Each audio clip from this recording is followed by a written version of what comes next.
Hello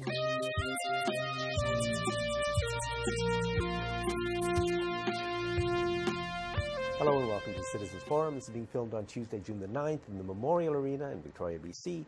I'd like to thank the Shaw staff and our volunteer crew that always makes this show happen. The first part of Citizens Forum is the Walter and Jack Show, and we'll start off with the Senate. The Senate is big news. There's a horrible scandal. It cost $1 million.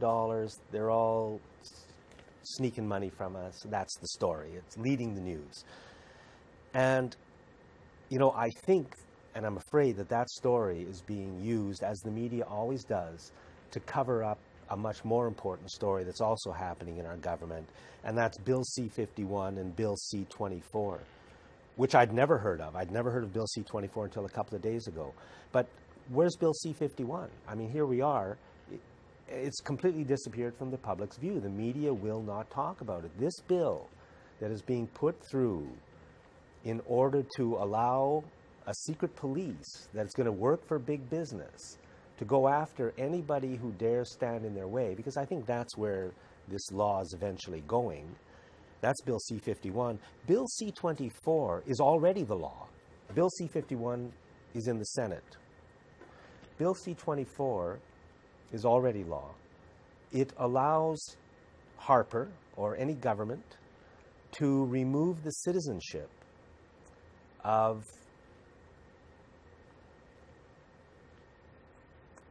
native-born Canadians, like many of us, who have some eligibility to get citizenship in another nation.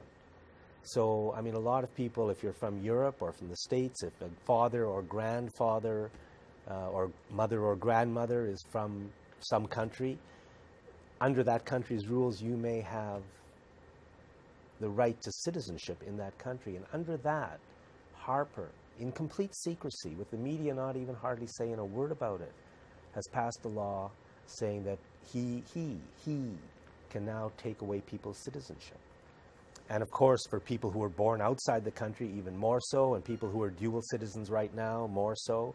So it's this threat of exile that is now being put forward, and that's where we stand. It all fits into the overall program, Jack. I mean, yeah, the Conservative government has been just creating fear, governing by fear, creating enemies, some real, some not, fostering these investigations, these deep investigations by CSIS and the RCMP at home and abroad, engaged in activities that are plainly illegal in any other country.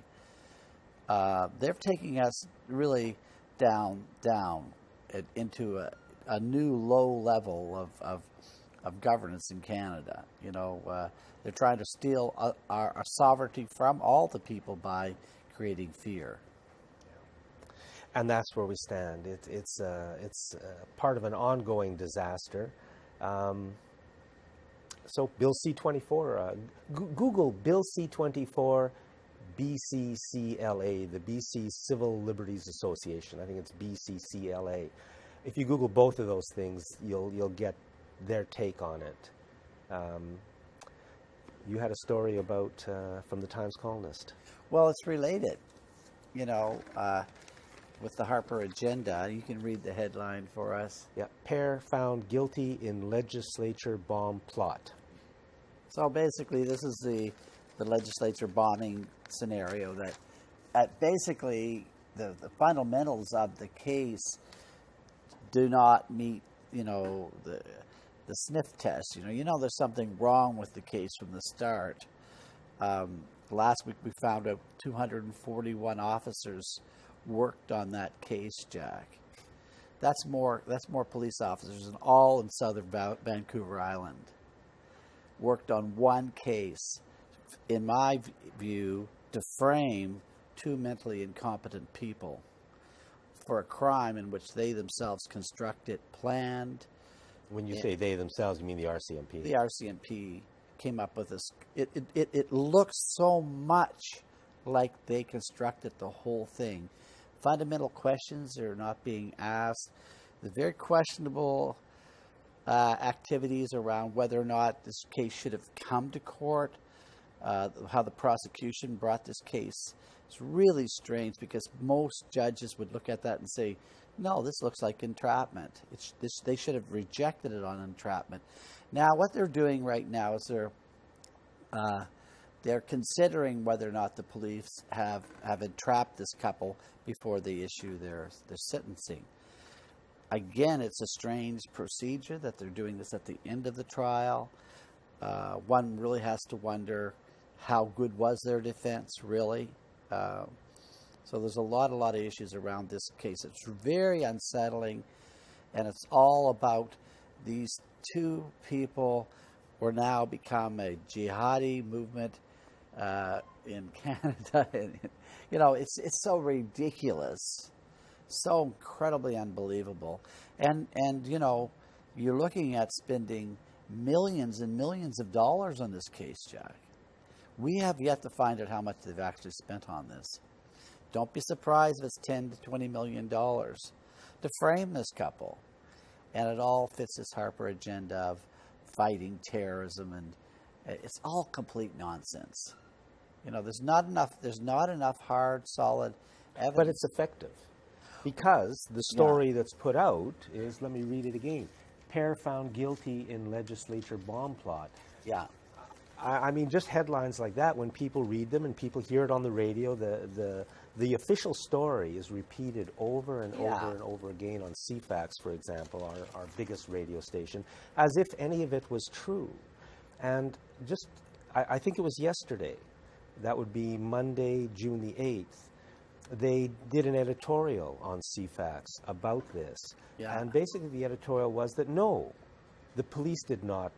I'm trying to remember, you know, this was my take of what he said, that the police were completely justified in doing this because we've got to find these people out and root them out, these terrorists. And as if it wasn't a complete RCMP Harper corporate plot from the very beginning. I mean, he played it in the editorial as if this was real. And then he said, I think that we should be looking at having to defend ourselves as a nation, of taking up arms in order to defend ourselves against these people who want to get us. Well, just read the book 1984, George Orwell. You're getting the picture here. They're creating this fear. They're creating this exterior threat that the country has to defend itself against. There's a couple of very central questions that, you know, common sense, you know, demands to be answered. One question is, how did the RCMP come to identify this couple as being a threat? They claim it was an anonymous tip, which is like, isn't that convenient?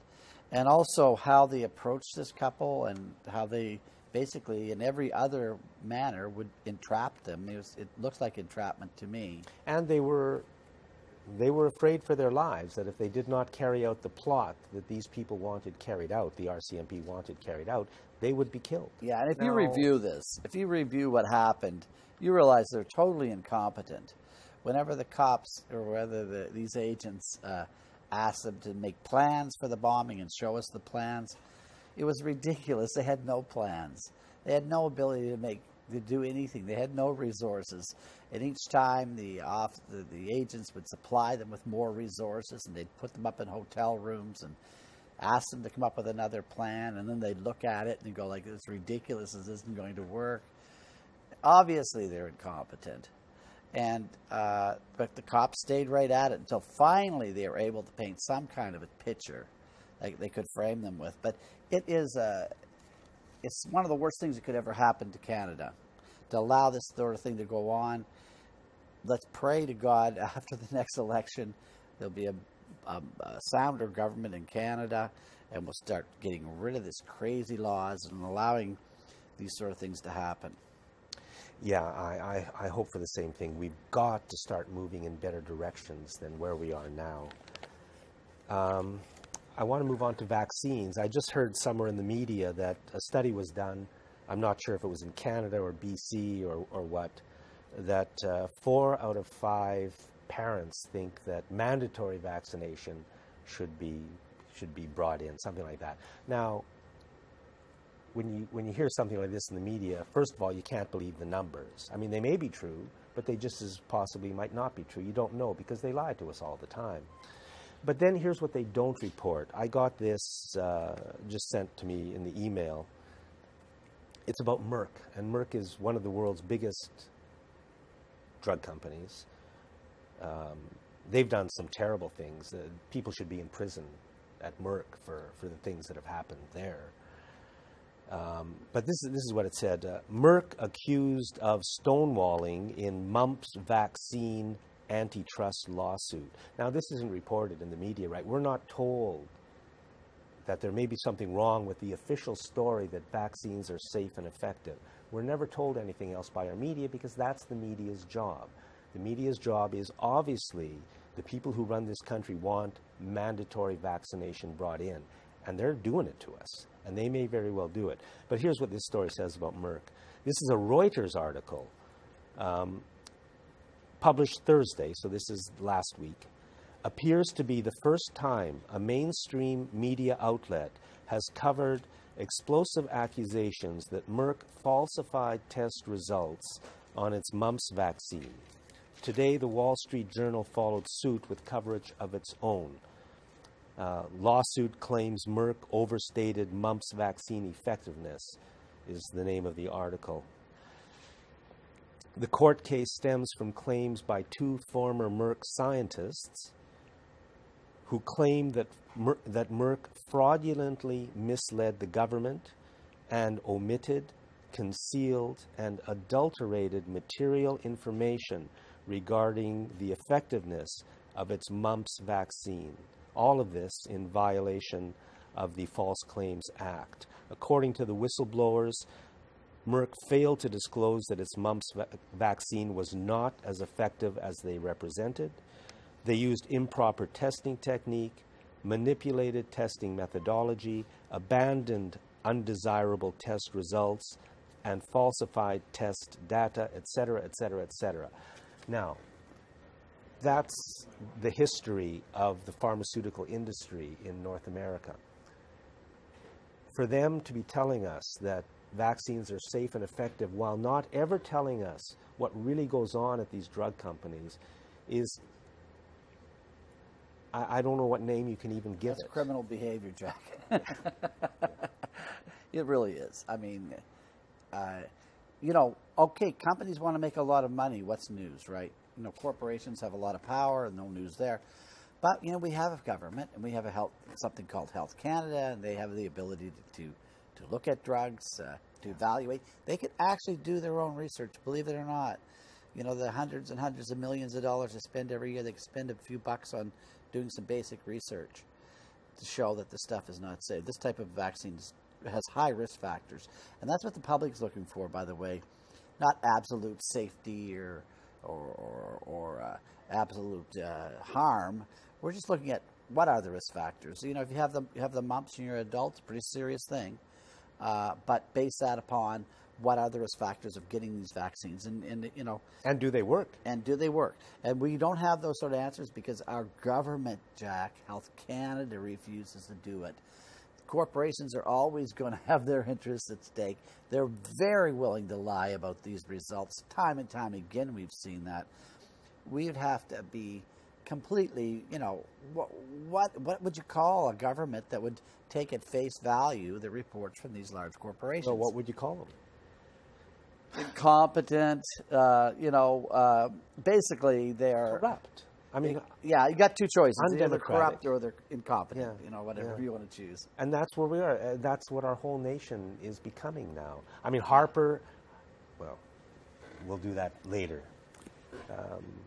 But I think it's a very, very good point that you're making, that we're asked to make decisions on our health and the health of our children, but we don't have the data, we don't have the proper information brought to us. And obviously, it's reasonable for the public to be distrustful. And, you know, we're not quacks. We're reasonable people. Just give us the information and let us make a decision. They're not just doing that. But what they give us instead is hitting us over the head. I know. Vaccines are safe. If you don't, you're harming everybody. You're an anti-vaxxer.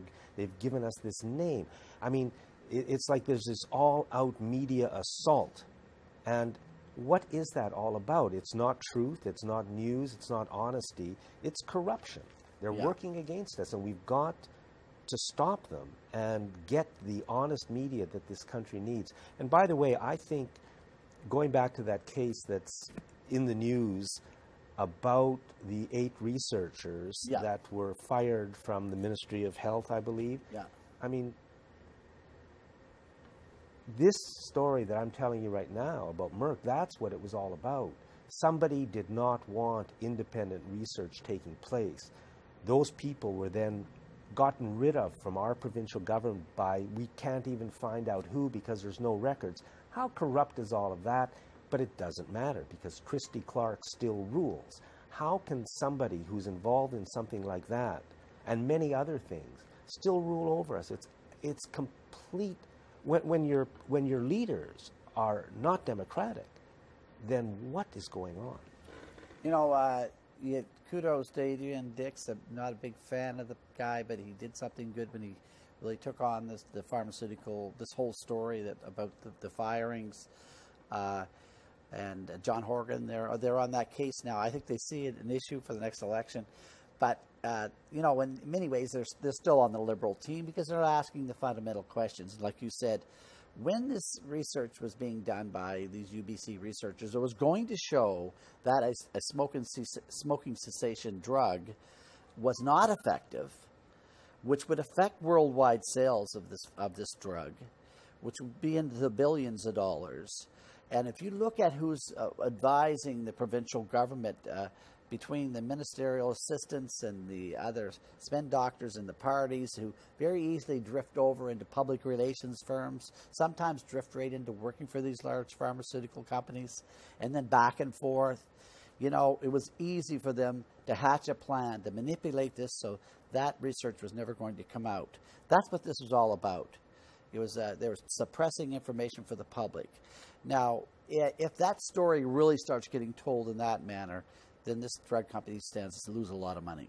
And unfortunately, we're not seeing that anywhere in the media, and we're never going to hear that even from the opposition. They very artfully not talk about that particular nub of the issue. And this is what we need. The public needs more information around this issue. Yeah, the fact that nobody will ever get to the truth about so many things is the heart of our problem. Yeah. There was a story about the Access to Information Act and how it's being used now, and I can't remember the exact issue that happened last week, but a government employee blew the whistle on them because when he was supposed to comply with the Access to Information request, one of the political hacks working in the office just came and deleted his emails, just like without even thought, and so to make sure that there's nothing could be said bad about the Liberal government. And we're not supposed to be upset about that, you know. This is a deliberate attempt to suppress information. And back in the 80s, when the whole idea of freedom of information was coming up, and I had some of my NDP friends really urging me to support this. This is a really good idea. And I didn't know what to think of it. I really didn't know. But what happened, Jack, was before then, all government information was public, automatically, unless otherwise defined. Then when they brought the Access to Information Act in, all government information became secret except that which we requested to have. Who brought this act in? Well, it was the Access to Information Act. That brought in by which government? It was brought in by, in the 80s, probably, could have been the Van der Zalm. Oh, okay. The Harcourt regime. It might have been the Harcourt regime. But the thing was, it looked good. Oh, yeah, access to information. They have to supply us information. But they just flipped that right around and made everything secret. And then if you ever try to use the freedom of information, you realize it's a very onerous procedure. I've done it, and you just got nothing. You could not get anything out of them. How is it possible that government information is denied to the citizens? I mean, it's completely insane. It's completely completely insane. We obviously have to have someone above the government. There have to be like independent prosecutors responsible to the people who just know what the law is and make sure the government is following it. And when the government is not following the law, these people are then arrested or at least charged. We've got to, because otherwise, if the politicians are making the rules and the politicians are corrupt, then what hope is there for us? Well, that's what the Supreme Court of BC is all about. And you know, there are legal things that can be done to challenge the government. But the thing is that when that is also being brought into question as to whether how fair and open and how much they're really seeking justice, when the court system in BC is being brought under scrutiny, which it is right now because of decisions they've made in the past. And if you remember the BC Rail scandal, everything was rotten there. The judge, the prosecutor, the government. It was just, you know, so we don't have nothing to turn to right now. Bernie Saunders. Do you know Bernie Saunders? No. No. This is exactly the problem. Bernie Saunders is running against Hillary Clinton for the Democratic nomination. Bernie Saunders is a senator from, I think, Virginia. And all the stuff we talk about, he also talks about. Yeah. So that's why you haven't even heard of him. Yeah. So there was supposedly a press conference after one of it. And he's moving up. He's moving up because he's saying things that people want to hear. There was a reporter from Sweden, and she asked him a question, what he thought about what was going on in Sweden. So he asked her, he said, what does healthcare cost in Sweden? And remember, he's in the States. And she said, well, basically nothing. And he says, what does daycare cost in Sweden? And she said, well, basically nothing. And he said, what does university education cost in Sweden? And she said, well, basically nothing. And he said, that sounds pretty good. And you know what? I'd rather have a society like that where the rich weren't stealing everything, but there was enough for a lot of people to have a good life. Walter, thank you very much. Always a pleasure, Jack. And thank you for watching this segment of Citizens Forum. But I'm going to take another 30 seconds to say that following, at the end of the show, the last 22 minutes of the show is a video about Site C. So please stay tuned and watch that.